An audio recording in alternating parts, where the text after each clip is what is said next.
9. Candyman. Stories about poisoned Halloween treats have been circulating since as far back as most people can remember. Take, for example, the case of Ronald Clark O'Brien, better known as the Candyman, and the man who killed Halloween.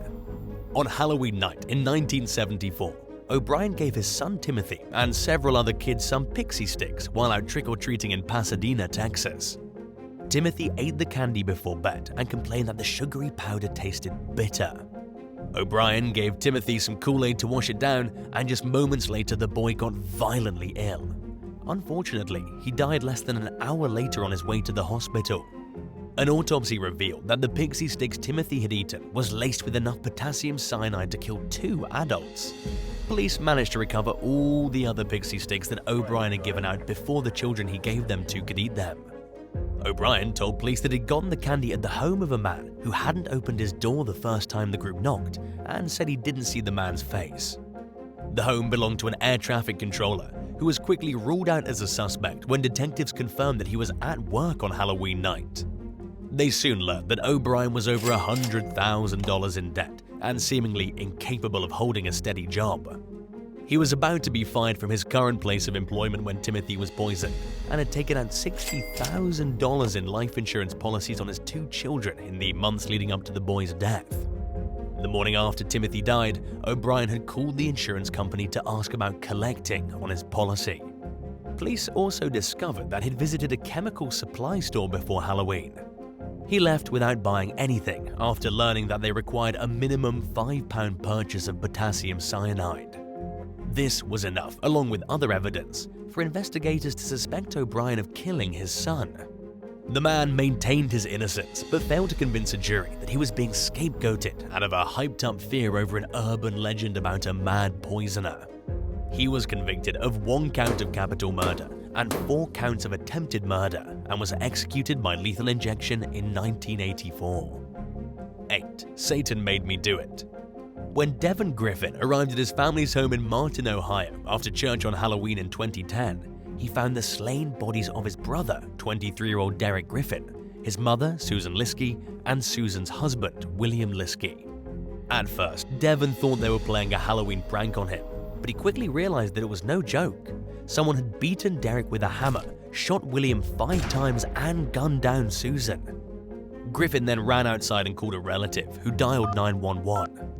Detectives soon caught up with Williams' son, 24-year-old William Jr., near the family cabin, which was 170 miles from the murder scene. The suspect allegedly had a history of mental health problems, including schizophrenia, and was charged in connection with the triple homicide. Liskey pleaded guilty to the murders and received 3 life sentences with no possibility of parole. At his sentencing, he apologized for his heinous crimes and blamed mental illness and Satan for his actions. Sadly, justice was cut short just 5 years into Liskey's sentence, when he was found dead from a self-inflicted wound in his prison cell. 7. Halloween Murders. On Halloween night in 2004, Lauren Meanza awoke to the sound of someone entering the Napa, California home she shared with her 2 roommates. She initially thought that it was one of her roommate's boyfriends, but soon heard the 2 women she shared the home with screaming as if something horrible was happening to them. Lauren immediately fled into the backyard and waited for any sign that the intruder had left the scene. When she went back inside, she found 26-year-olds Leslie Mazzara and Adrienne Insomnia brutally stabbed to death. The killer's identity remained a mystery for nearly a year, as Lauren lived in a state of constant terror. She was unable to sleep and was haunted by images of what she described to ABC's John Quinones as a scene from a horror movie. Police interviewed around 1,300 people and collected hundreds of DNA samples, but it brought them no closer to identifying the murderer. Detectives identified male DNA on some cigarette butts found at the scene and asked Lauren to revisit her memory. She recalled that Insomnia's friend Eric Koppel was a smoker.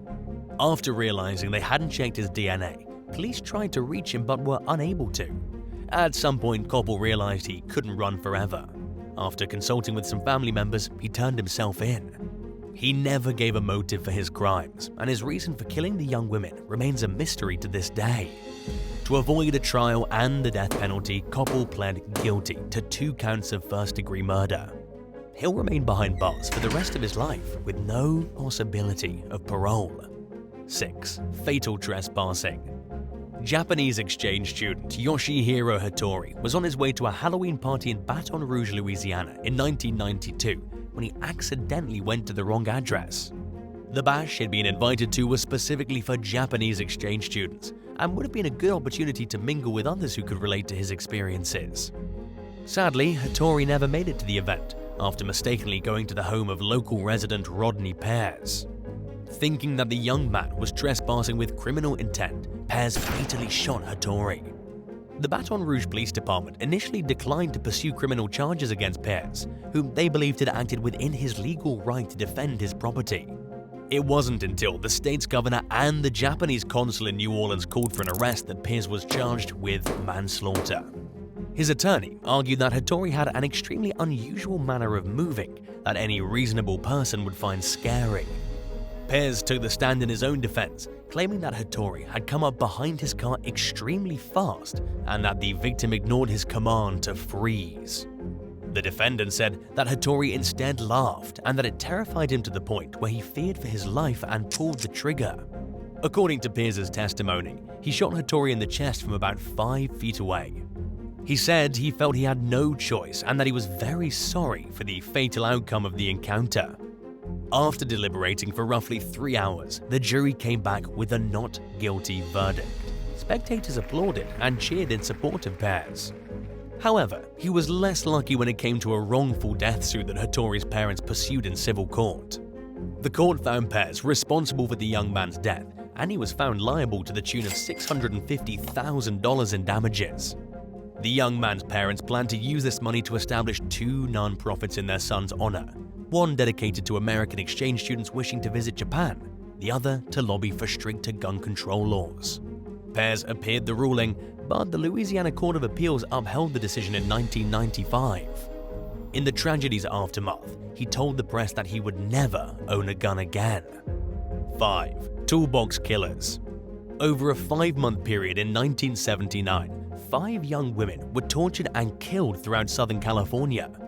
The final victim, Shirley Ledford, was abducted on Halloween night outside a gas station near Los Angeles, where she was hitchhiking for a ride home. When a pair of men offered her a ride, she recognized one of them as a regular at a restaurant where she waitressed and got into their van.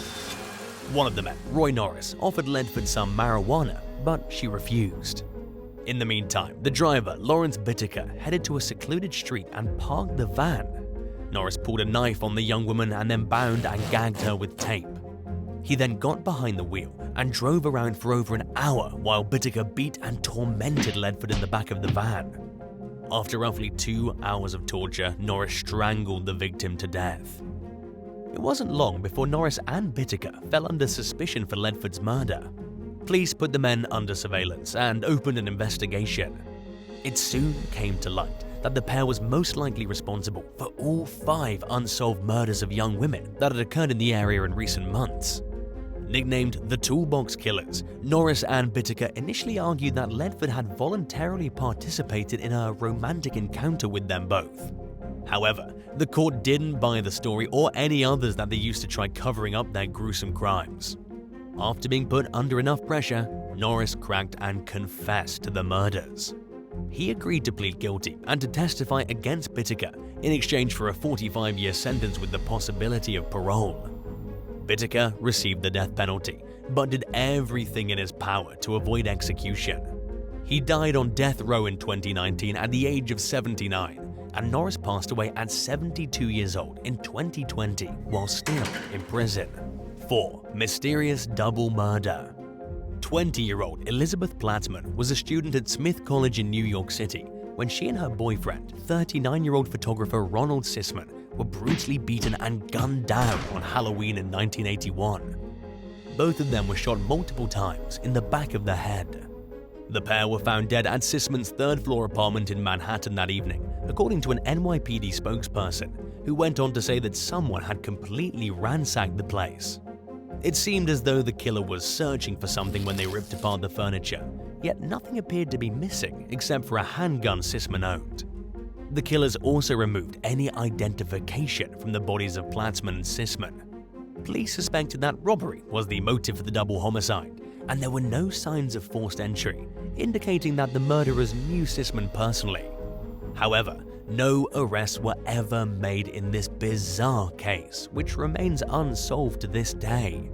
Numerous theories have been proposed over the years, including researcher Maury Terry's belief that the killings were carried out as part of the Son of Sam murders. Yet, concrete proof is lacking, and all anyone can do is speculate about what exactly happened that night and who was responsible. 3. Illegal booze bust. On Halloween night in 2015, police responded to multiple noise complaints at a residence in Friendswood, Texas. One caller reported that several vehicles were blocking the road and that they suspected teen partygoers of drinking underage. Police later told the press that the adults who answered the door insisted there was no underage drinking going on, and they agreed to shut the party down. However, it kept going after officers left the premises. The complaints continued to flood into law enforcement, with many callers claiming that the music had gotten even louder and that it could be heard from a block away. One neighbor reported that some teens had trespassed by jumping the fence in his backyard. Officers returned to the scene, where they estimated around 100 teens were present at the party.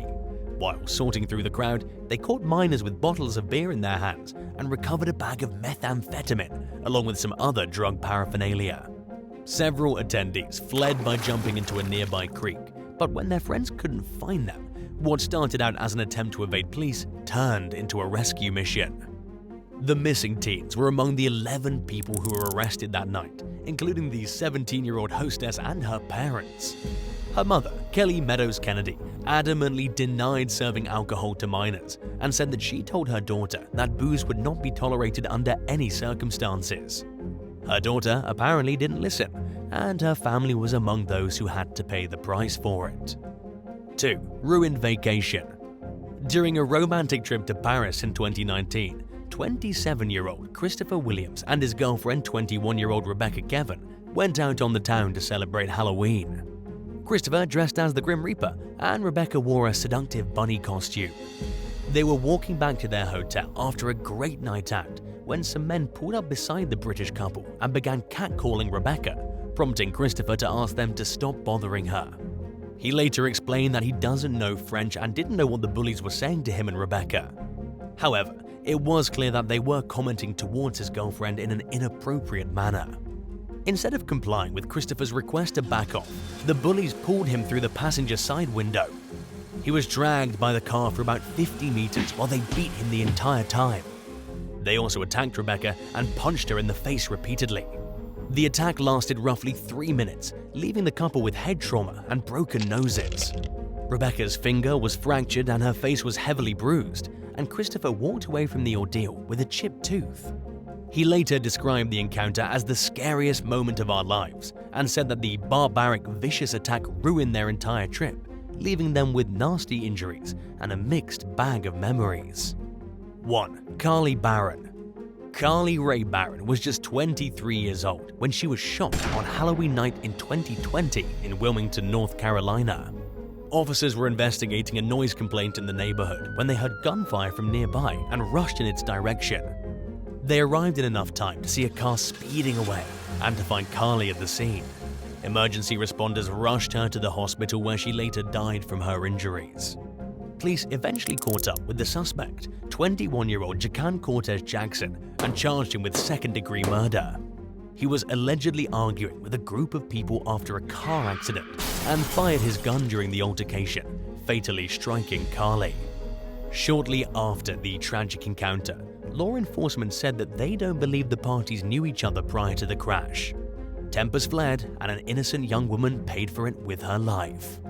Would you rather have your Halloween party ruined by some uninvited guests or deal with the embarrassment of having the police show up at your party due to noise complaints? Let us know in the comments below and hit that subscribe button if you haven't already. Thanks for watching, and we'll see you next time.